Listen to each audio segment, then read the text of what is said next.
Hello আমার প্রিয় বন্ধুরা, কেমন আছো? নিশ্চয়ই তোমরা আমার গল্পগুলো শুনে শুনে খুব সুখ নিচ্ছ আর আনন্দে আছো। তোমাদের আনন্দ দিতে আমি নিয়মিত তোমাদের জন্য নতুন নতুন ভিডিও নিয়ে হাজির হই। তো বন্ধুরা, আর দেরি না করে জলদি ভিডিওতে লাইক দিয়ে চ্যানেলটি সাবস্ক্রাইব করে নাও। ভূপেন বাড়িতে পৌঁছানোর একটু আগেই নামল ঝড়ঝড়িয়ে বৃষ্টি। কাকভেজা হয়ে ওদের বাড়ির সামনে এসে দেখি ওর মোটরসাইকেলটা নেই। তার মানে আমাকে না নিয়েও চলে গেছে। এত রাগ হলো যে বলার মতো না। ছুটির দিন দুপুর বেলায় কোথায় ঘুমাব, তার বদলে ভিজে গোসল করে রাস্তায় দাঁড়িয়ে আছি। এখন বাড়ির সবাই শুয়ে পড়েছে, ডাকাডাকি করলে কপালে বোকাছকা আছে। দুপুরটা এখানেই কাটাতে হবে। এ বাড়িতে ভূপেন ছাড়া ওর দিদি রিয়া থাকে, আর ওদের কাজের লোক গীতাদি। নাম ধরে বেশ কয়েকবার ডাকাডাকি করলাম, কিন্তু বোধ হয় বৃষ্টির জন্যই কেউই বের হলো না। ভূপেনের ঘরে ঢোকার একটা রাস্তা আছে। বাড়ির পিছন দিয়ে দরজা খুল না দেখে বাধ্য হয়ে ওই পথ দিয়ে বাড়ির পিছনে গেলাম। যদিও এখন একেবারে গোসল করে গেছে, কিন্তু বৃষ্টিটা এখন খারাপ লাগছে না। ভূপেনের পিছনের দিকের বারান্দার ছাদ টিনের, তার উপর বড় বড় বৃষ্টির ফোঁটা পড়ে একটা অদ্ভুত সুন্দর শব্দ হচ্ছে। সরু গলি পেরিয়ে ঘরের পাশে এসেও ডাকলাম, কেউ সাড়া দিল না। উঠোনটা পেরিয়ে বারান্দায় উঠে যা দেখলাম তাতে চক্ষু চরকগাছ হয়ে গেল। রিয়াদে ঘরে বসে কাপড় কাচ্ছে। বৃষ্টি আর কলের জলের শব্দে বোধহয় আমার গলা শুনতে পায়নি। রিয়া দিকের সম্পূর্ণ দেখা যাচ্ছিল, একটা সুতোও নেই, বিন্দু বিন্দু জলের ফোঁটা। ভেজা চুল ছড়িয়ে আছে পিঠমা কয়েক মুহূর্তের দেখা, কিন্তু তাতেও লাল সুতোর মাদুলি আর পায়ের কালো চুলের রাশি আমার চোখ এড়াল না। হঠাৎই রিয়াদের চোখ পড়ল আমার উপর। শিবলু, কি করছিস এখানে? লাফিয়ে উঠে আড়ালে চলে গেল ইয়াদি। আমি চোখ নামিয়ে নিলাম। আমি এক্ষুনি এসেছি। আমি অনেকবার ডাকলাম, কেউ সাড়া দিল না, তাই গলা কাঁপছে আমার। ওখানে দাঁড়িয়ে আছিস কেন? ভিতরে চলে যা। আমি পুরো ভিজে গেছে দিদি। তাতে কি, জামা প্যান্টটা ওখানে ছেড়ে ভিতরে যা। ঘরে তোলে আছে, নিয়ে নে। ভয় নেই, ভিতরে কেউ নেই। একটা কথা ছিল কি, আমি একবার ভিতরে আসব। সারা গায়ে ধুলো লেগে আছে। কিছুক্ষণ চুপ করে রিয়াদে বলল, আয়। আমি আস্তে আস্তে ঘরে ঢুকলাম, মাথা নিচু করে। চৌবাচ্চা থেকে জল নিয়ে ঝাপটা মারল মুখে। তারপর ঘুরে বেরিয়ে আসার মুখে রিয়াদের গলা শুনলাম। ও কি হলো? ভালো করে ধুয়ে গা হাত পা। জামাই এখানেই ছেড়ে রাখা, আমি ধরে দিচ্ছি। এবার যেন অজান্তেই তাকিয়ে ফেললাম রিয়াদের দিকে। একটা ভেজা সাদা তুলে আগেকার ঢাকা, তাতে থেকেছে বটে, কিন্তু আকর্ষণ বেড়ে গেছে কয়েক গুণ। ভেজ আসার কারণে আরও স্পষ্ট হয়ে উঠেছে। কি হলো? তাড়াতাড়ি করো শিবলু। কতক্ষণ এভাবে দাঁড়িয়ে থাকব? আমি মাথা নিচু করে শার্ট আর গেঞ্জি খুলে মেঝেতে রেখে বেরিয়ে আসতে যাব। এমন সময় আবার রিয়াদে বলে উঠল, এটা ছেড়ে রেখে বেরিয়ে যা। আমি পিছন ফিরে আসছি।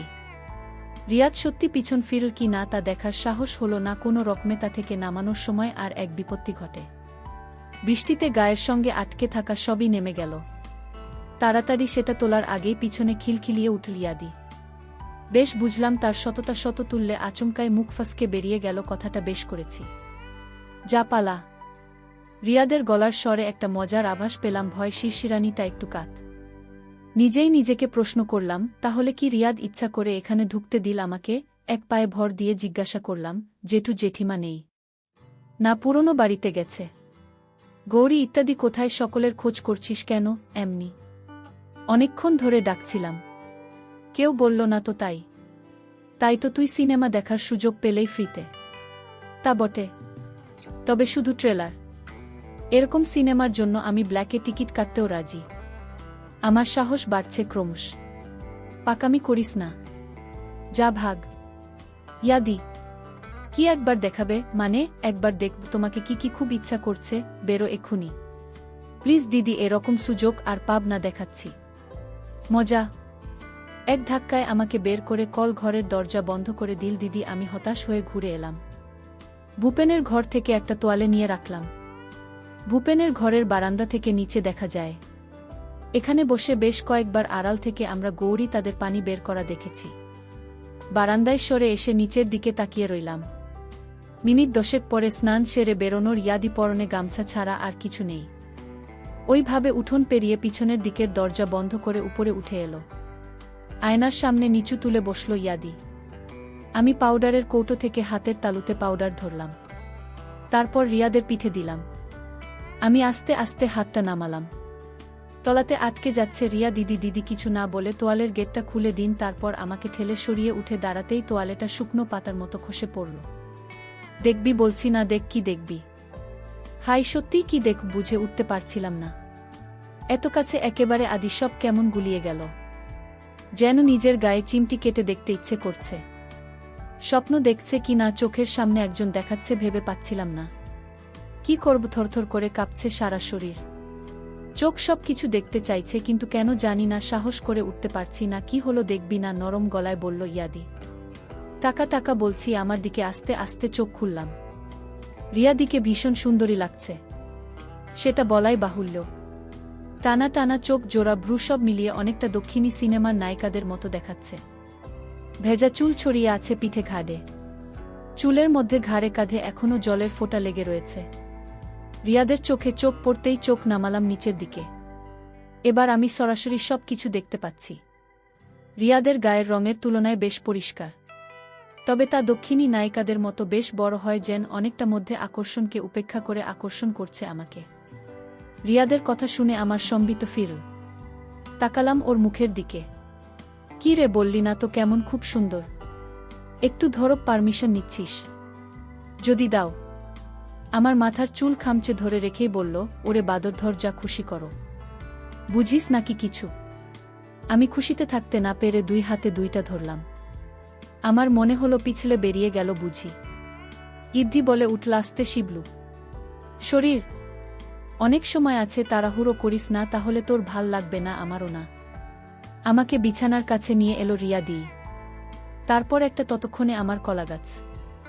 এবার বিছানায় শুয়ে পড়েও বলল, নে যা দেখবি দেখ। আমি এবার নিচে মনোনিবেশ করলাম। নিচ থেকে নেমে এসেছে হালকা চুলের রেখা, সেটাই নিচে নেমে বেশ ঘন জঙ্গল তৈরি করেছে।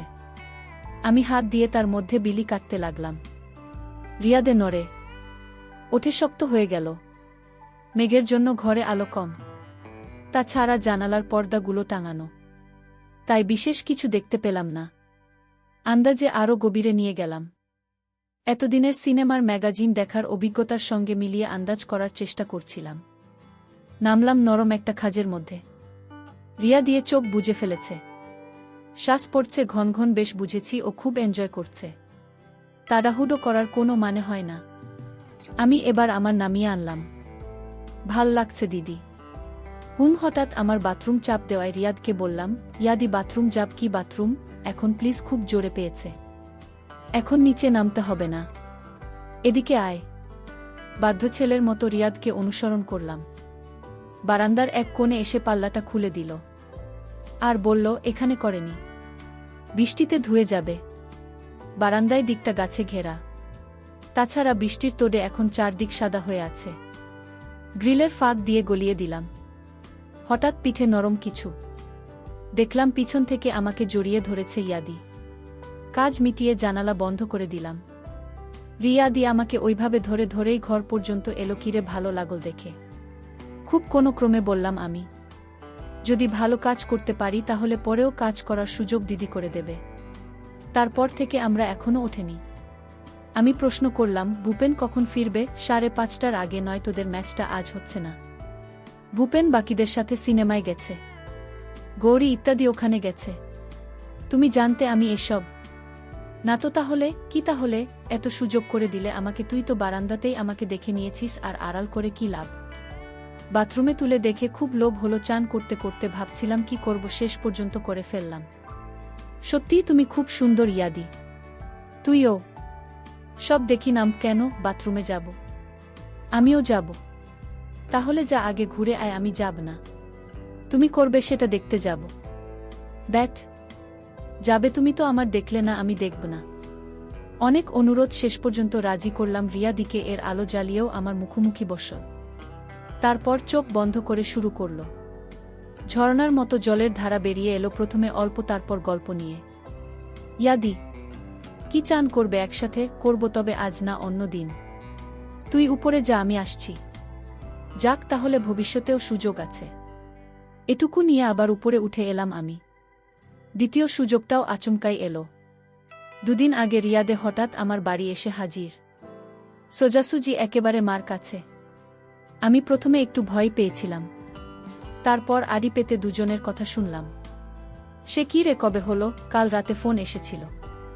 সকালেই মা, বাবা আর ভাই চলে গেছে একেবারে হঠাৎ। তো তা বটে, বাড়ি তো আর ফাঁকা রাখা যাবে না। তাছাড়া আমার টিউশনগুলোও আছে, তাই আমাকে থাকতে হলো।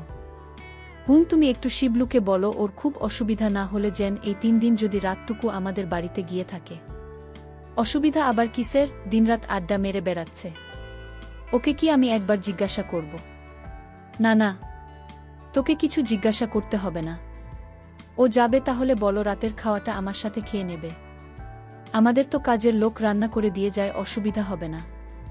ঠিক আছে, আসি তাহলে। সে কি, কিছু খাবি না? না গো, একটা ব্যাচ বসিয়ে এসেছি। রিকশা দাঁড়িয়ে আছে, যা তাহলে সাবধানে যাস। রিয়াদে বেরোনোর আগে আমি এক দৌড়ে নিচে নেমে এলাম। দিয়ে যাবার সময় আমার দিকে মুচকি হেসে বেরিয়ে গেল। আমিও হাসলাম। মায়ের হুকুম অনুযায়ী রাত 8টা নাগাদ সাইকেল নিয়ে ভূপেনের বাড়ির দিকে রওনা দিলাম। অবশ্য যাবার আগে একটু কপট আপত্তি করেছি। আমাকে কেন, ধুর, অন্যের বাড়িতে থাকতে ভালো লাগে না, না এইসব আর কি। কিন্তু মা বলল একটা মেয়ে বাড়িতে একা থাকবে। তোর কি কোনো কাণ্ডজ্ঞান নেই? আপত্তি না বাড়িয়ে আমি বেরিয়ে এলাম। পৌঁছাতে 5 মিনিটের বেশি লাগল না। রিয়া দোতলার বারান্দায় দাঁড়িয়েছিল। আমায় দেখে নিচে নেমে এসে দরজা খুলল। আমি সাইকেলটা সিটের নিচে রেখে ওকে পিছন থেকে। রিয়াদে বোধ হয় সবে স্নান করেছে, চুল এখনো ভিজে। আমি ভেবেছিলাম বাসায় কেউ নেই, তাই আমি। রিয়াদে কিছুক্ষণ পরে বলল, আর না, রান্নাঘরে গৌরী ইত্যাদি আছে। দুজনে ওপরে উঠে এলাম। ঘরে টিভি চলছে। চ্যানেল পাল্টে পাল্টে কিছুক্ষণ টিভি দেখার পরেই গৌরী তা দিয়ে সে জানাল তার কাজ শেষ। রিয়াদের নিচে গিয়ে দরজা দিয়ে সে কাউকে ফোন করল, সম্ভবত ভূপেনকে। কারণ হ্যাঁ, সব ঠিক আছে, চিন্তা করিস না, শিবলু থাকবে, বাবা মার খেয়াল রাখি, সেই কথাগুলো কানে এলো। ফোন রেখে ঘরে এসে রিয়াদে জিজ্ঞাসা করল, কি রে, কিছু খাবি এখন? হ্যাঁ, তোমাকে। খুব পেকেছিস, দাঁড়া, তোর হচ্ছে। বারান্দার জানালাগুলো বন্ধ করে রিয়াদে পাশের ঘরে চলে গেল। আমার আর তর সইছে না। বুকের মধ্যে কেমন একটা করছে, গলা শুকিয়ে আসছে। ঠিক ভেবে উঠতে পারছি না যে রিয়াদের মতো আপাতগম্ভীর একজন মেয়ে আমাকে ডেকে এনেছে। কয়েক মিনিট পরে ঘর থেকে রিয়াদে ডাক দিল, আয় ঘরে আয়। পাশের ঘরে গিয়ে বেশ অবাক হলাম। এর ঝুল হাঁটু অবধি, সারা ঘরে একটা হালকা ধূপের গন্ধ। রিয়াদে, টিউব নিভিয়ে দিন। এরপরে থাকবি নাকি? না, শর্টস আছে ভিতরে। এই ঘরে একটা টিভি আছে, সেটাতে নির্বাক যুগের ছবির মতো শাহরুখ খানের কোনো সিনেমা চলছে। খেয়াল করলাম সবটা জানালা বন্ধ। পর্দা টানা জামা চেয়ারের উপর রেখে বিছানায় গিয়ে বসলাম। রিয়ালিটি বন্ধ করল। এখন শুধু ঘরে জ্বলে থাকা টিউবের আলোয় ঘর আবছাভাবে আসছে। রিয়াদে ফিসফিসিয়ে বলল, কি হলো? তখন তো সিটের তলাতেই শুরু করেছি। এখন চুপ কেন? ভাবছি কি 2টা কথা। শুনি 1 নম্বর, যা হচ্ছে সেটা সত্যি না স্বপ্ন? আর এই পোড়া থাকার কি খুব দরকার আছে? গুনগুন করে গান গাওয়ার সঙ্গে সঙ্গে পা নাচাচ্ছে ইয়াদি। আগের দিন খুব ভালো করে লক্ষ্য করেছি, রিয়াদের গায়ের রং ঠিক ফর্সা বলা যায় না। বিজ্ঞাপনের ভাষায় উজ্জ্বল শ্যামবর্ণ। ভগবান খুব যত্ন করে তৈরি করেছে রিয়াদিকে। অবশ্য আগের দিনের ঘটনাটা না ঘটলে তেমন কিছুই জানা যেত না, কারণ অন্য সময় রিয়া এতটাই গম্ভীর থাকে যে কথা বলতে সাহস পেতাম না আমি। পাড়ায় রিয়াদের দারুণ সুনাম, ভালো মেয়ে, বিএ এমএ দুটোতেই ফার্স্ট ক্লাস, ইংলিশের টিউটর হিসাবে দারুণ ডিমান্ড। আমি আর দেরি করলাম না। হঠাৎই ডাইনিং টেবিলের উপর চোখ পড়ল। বিছানা থেকে নেমে গেলাম। সব জানালা দেওয়া আছে। জিজ্ঞাসা করলাম আমি। হ্যাঁ, কিন্তু তুই কোথায় যাচ্ছিস? উত্তর না দিয়ে যাও ঘরে গিয়ে টেবিলের উপর থেকে টমেটো সসের বোতল খুললাম। হাতের মধ্যে বেশ খানিকটা সস ঢেলে নিলাম। আমি স্বামী, আশা করি গল্পটি ভালো লাগবে এবং অবশ্যই আমার চ্যানেলটি সাবস্ক্রাইব করে পাশেই থাকবে।